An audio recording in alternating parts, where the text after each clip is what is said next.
Patch notes! September 24, 2025.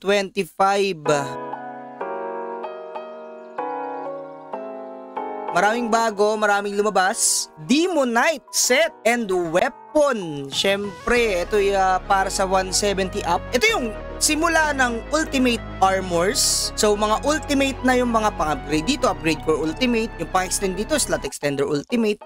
Ayan. So, ganito yung itsura niya. Ito yung battle set. Ito yung martial suit. Tapos ito yung mga weapons.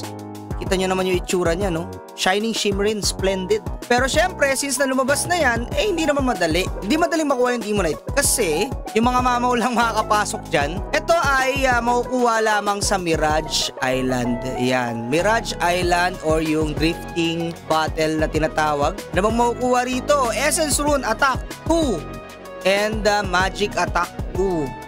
Yun lang naman, yun yung bago. And mahalaga yan kasi nakikita natin yung progress ng game is nagbabago na. So from Palladium to Demonite to Dragonium and so on.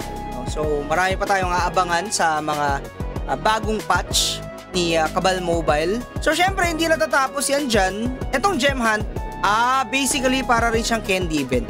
Yung Gem Hunt natin is para siyang candy event pero may iba ka lang option. Pwede kang mag-hunt ng Shiny Amethyst, pwede kang mag-hunt ng Shiny Ruby, pwede kang mag-hunt ng Shiny Black Quartz. Depende na lang sa'yo kung anong gusto mong i-hunt. So kasi parang ganito rin yung sa candy, yan, pwede ka rin magpapalit ng ganyan. Tower of Undead B3F Speedrun, paunahan. Okay, it's not only for solo players. Meron mga categories dito. Pabilisan sa solo, pabilisan sa party, special drop bonus. So pagka naka first place ka, hindi ka na pwedeng sumali sa susunod. So para mabigyan ng yung ibang players na pagkakataon na sila naman.